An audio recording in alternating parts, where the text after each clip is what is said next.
Good evening. So happy you all could join. Hope that the Memorial Day weekend went well. I even got started a few minutes early for those of you who always complain that I'm late. But this is obviously a bonus show. It is a 49ers Memorial Day Q&A. So why don't we put that down into the chat section right here, and then I could superimpose it onto the screen.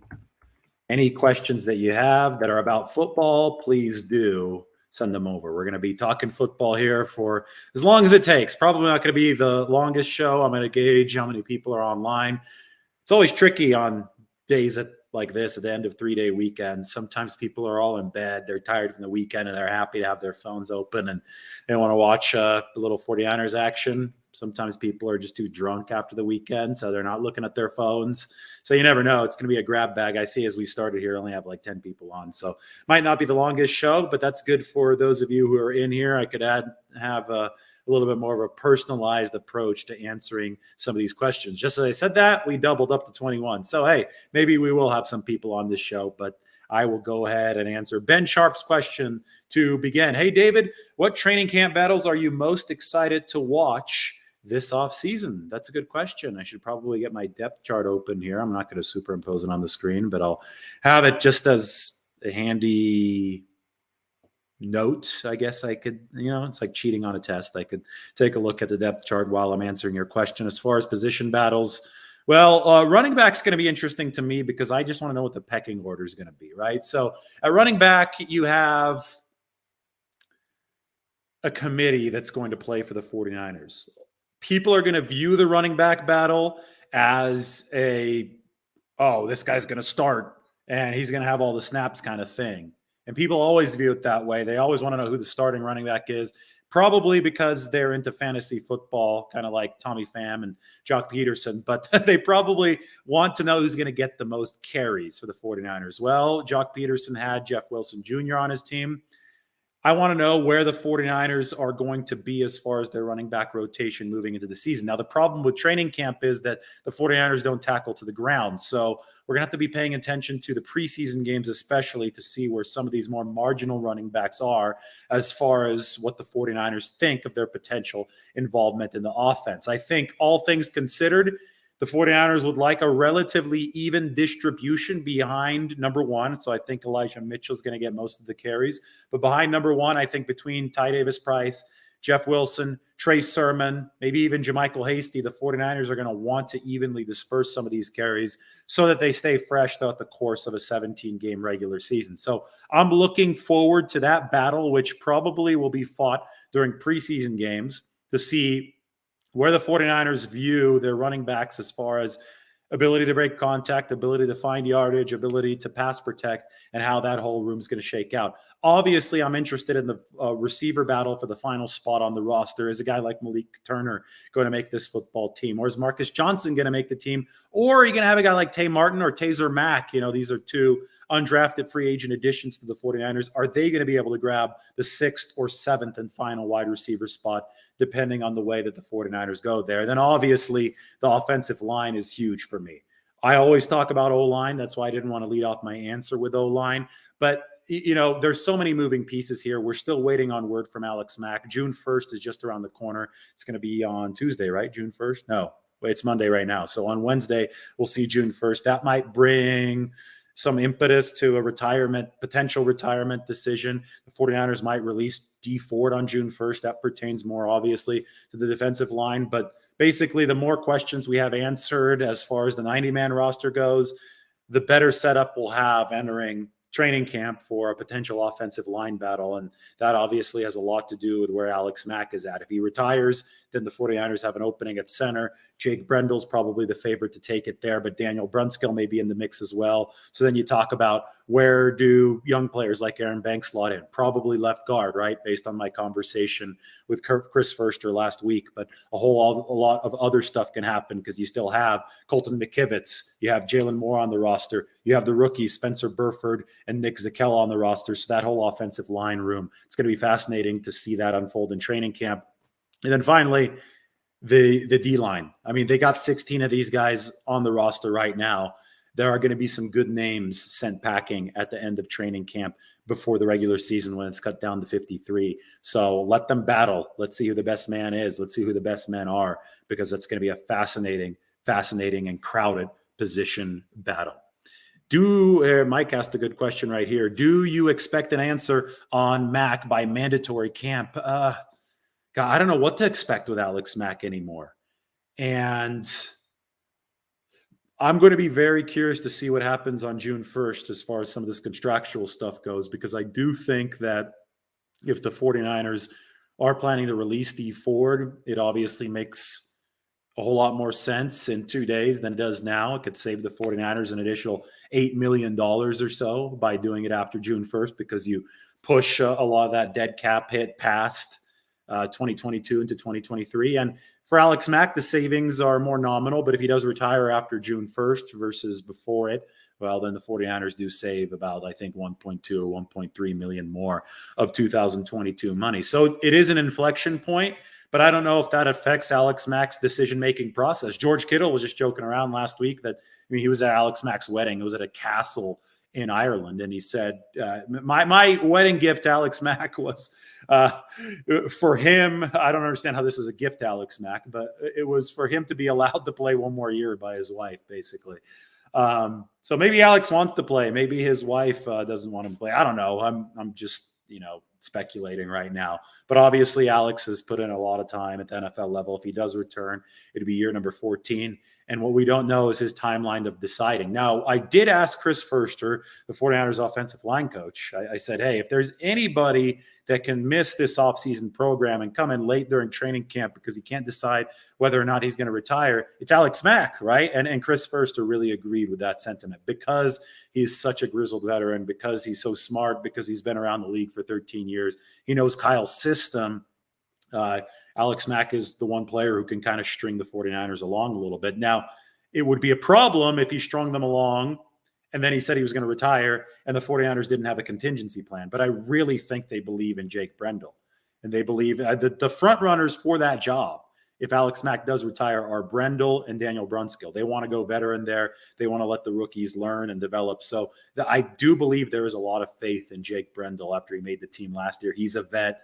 He knows the system at center. And I think that's the way that the 49ers are going in terms of a potential insurance policy in case Alex Mack does not return. Harold asks a related question. How's the offensive line looking? Better or worse? Harold, my friend, you ask a lot of good questions. This is a good question, but I don't have the answer to it. We have to see the pads come on. The O-line right now, it was looking worse the other day because they were starting 5 guys with a combined 7 NFL starts. Nobody who started as a regular for the 49ers last year. They were going across the offensive line. They had School was one of their starting tackles. They had Brendel at the center position. He accounted for a couple of the 49ers career starts. They had Aaron Banks, that better workout for the 49ers at left guard.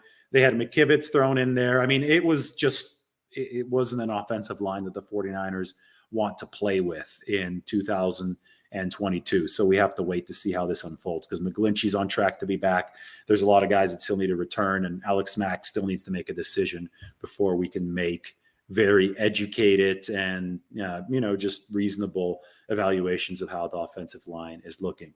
Besides Danny Gray, is there another rookie wide receiver that has a chance to make the 53-man roster? Well, Danny Gray is obviously a shoo-in. We really expect him to make it. And then there are 2 other rookie wide receivers, Tay Martin and Taser Mack. Those are both undrafted free agents that joined the 49ers. They're competing with guys like Austin Mack, Keyshawn Johnson, Marcus Johnson, and Malik Turner, who looked really good in the OTA practice the other day for limited roster spots. So, it's probably more likely that a guy like Tay Martin or Taser Mack makes the practice squad and then gets flexed up later in the season, because what the 49ers have right now in the receiver room is a lot of, top end veteran talent. You have Deebo Samuel, you have Brandon Ayuk, you have Jawan Jennings. Those guys are all locks to make the roster, assuming they're healthy and assuming that Deebo Samuel, that situation takes care of itself. I think it will.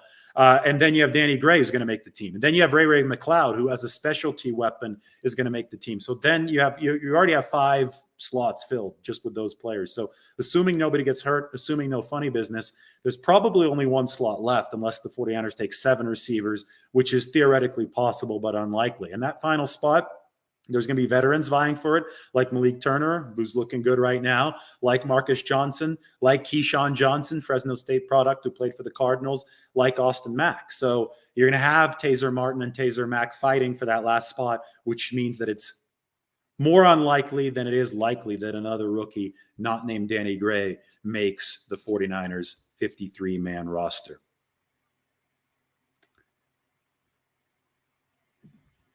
Kyle has to use Poe at fullback or tight end at some point just to see, right? Not a regular thing, but here and there, can't let that athleticism go to waste, right? Well, this is something I've been asking the 49ers assistant coaches about. And the one thing is that, we're outsiders, right? We like to see stuff and entertainment purposes. But right now, the 49ers aren't making any delineations as far as who has what role. They're strictly on position group by position group right now. And at this very moment, in the context of the 90-man roster, the 49ers have Jason Poe categorized as a guard and a center, as an offensive lineman. He's in that O-line room. The tight ends have their own room. The running backs and fullbacks have their own room. And there really is no pressure right now for the 49ers to be using a guy from a tight end room or using a guy from an O-line room as a tight end or as a fullback because, A, they're not going to be showing trick plays out there with the media there at OTAs. They're just installing basic stuff right now. And B, because that roster right now is 90 players big, every single room has enough players to have to try out and use to not have to, draw from the talent pool elsewhere. What Brian Fleury, the 49ers new tight ends coach, told me is that something like Jason Poe and his ability to play tight end or his ability to play fullback, something like that doesn't become really intriguing to the 49ers until roster cut down time. Because that's when the assistant coaches start looking around and they're like, this is tough. I need to have enough guys to perform the tasks that my position group needs to perform. We have to cut down this room. The tight ends, there can't be 6 of them on the roster anymore. We can only take 3 or 4. That's when you start looking at a guy like Jason Poe. Oh, can he maybe make the team as a defensive or as an offensive lineman? But can we use him for a couple snaps here and there to do some work as a tight end because we really like his athleticism? Conversely, a fullback position as well might look at Jason Poe because he did play fullback in junior college and has that athleticism as a 300-pounder who can run a 4.9 40. But that, those kind of hard decisions, those won't come. And the compromises to solve them, those won't come until roster cut down time for the 49ers. We, on the other hand, as we're looking at this as outsiders, we see Jason Poe running around catching passes, and we're like, oh, that'd be a lot of fun to see that guy truck somebody. But Kyle Shanahan and the 49ers, as they're building the complexities of the 53-man roster, that's not going to come for another 3 months or so until the start of September. So we'll see. I'm sure that it's a possibility in the 49ers' minds, but the possibility doesn't have to be exercised until the roster has to be constricted. So there's still a lot of time between now and then. How many defensive linemen are the 49ers taking on the 53? Well, at least 10, given how many they have and given how important that position group is to them, but maybe 11. Right? Because there are a lot of quality names on this roster. I could read through some of the more bubble names right now. Maurice Hurst, Kamoko Toure, who I think is going to make the team, Hassan Ridgeway, Kerry Hyder, who's been good for the 49ers in the past. But then you have on my bubble projection, Jordan Willis, special teams hero from last year, Kevin Givens, Kevin Atkins, defensive tackle out of Fresno State, Alex Barrett, and of course, Kalia Davis, 6th-round draft pick, who the 49ers may benefit from the fact that he's still recovering from a torn ACL because you could start his season on the PUP list, and that would actually give the 49ers some extra breathing room as far as constructing this roster. So I think 10, maybe even 11 carried on the 53 for the 49ers. Shout out to the Visalia native, Albert Rodriguez. Did I enjoy my time in Visalia? You're going to have to specify. Did I enjoy my first 18 years in Visalia, or did I enjoy my past couple days there? I'm up in Shaver Lake now before I head back to the Bay Area for OTAs, but I enjoyed my past couple days in Visalia. Weather was nice, cooled down a little bit from when I got into town. And hell yeah, I enjoyed my first 18 years there. They formed me, that was where the iron was forged back in those 18 years. George McCann's school first, then Mount Whitney High School. It was good times. Do I feel confident in Nate Sudfeld as the number 2 QB? Here's how I'm going to answer that question. It's hard to be picky about the second quarterback in the National Football League. There's a reason why it's going to be hard for the 49ers to carry both Jimmy Garoppolo and Trey Lance. There was a reason why it was hard for the 49ers to continue doing what they did before the salary cap and carrying both Steve Young and Joe Montana, and that's because quarterbacks cost a lot of money. So typically there's going to be a big drop-off from QB1 to QB2. Most teams, maybe every team, is going to be screwed if it goes from QB1 to QB2.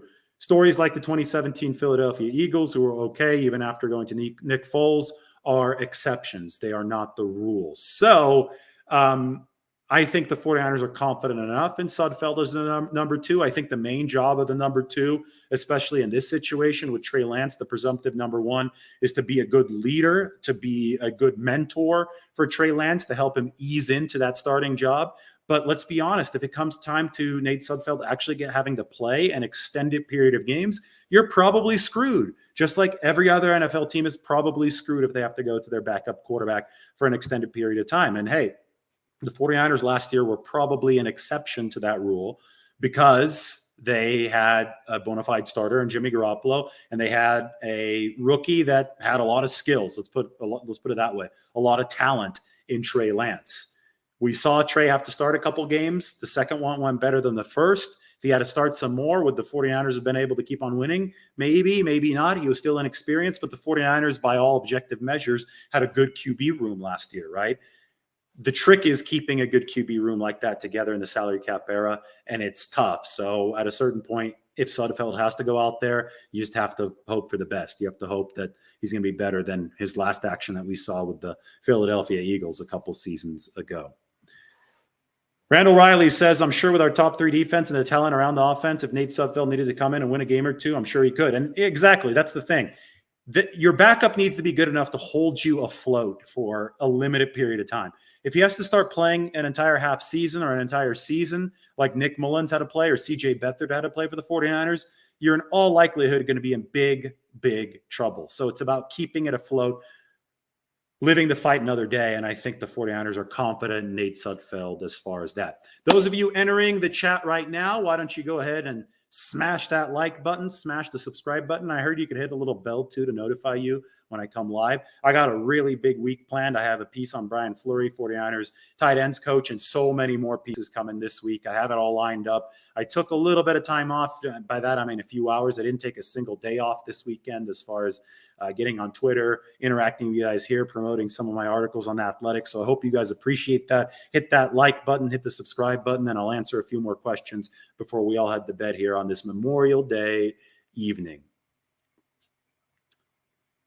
How much of an advantage would you say the Rams have with a returning Stafford in year 2 with McVay, the addition of Allen Robinson versus an inexperienced Trey Lance, who most likely will have growing pains? I mean, well, the Rams are the favorites in the division for a reason, because they do have an advantage with a returning quarterback, a system, obviously, that has been proven to work last year. The Rams did a good job down the stretch, I thought, of ironing out some of the issues they had with Matt Stafford and Sean McVay throughout that middle stretch of the season where they were struggling.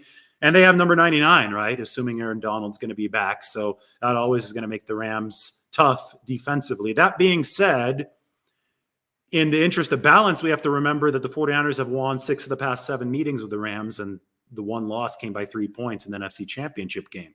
Might have gone differently had something like Jaquiski Tartt, holding on to an interception gone differently, right? So the point is the Rams and the 49ers have been extremely evenly matched, with the 49ers seemingly having a tactical advantage in most of these matchups against the Rams, 6 of the 7 meetings being wins. The Rams did prove that they can get over the hump and beat the 49ers in that NFC title game, but these teams are going to play again. These teams don't like each other, and I think that every advantage that the Rams can possibly glean and hold over the 49ers, they're going to cherish. And one of those advantages is the fact that they do have a returning Super Bowl champion starting quarterback in Matthew Stafford, a returning Super Bowl champion MVP and Aaron Donald on the other side, right? I know it was Cooper Kupp, I think, that won that MVP. They also have that guy. But I'm saying that the Rams have bona fide players at crucial positions on all sides of the ball that are going to be a big challenge for the 49ers to take down,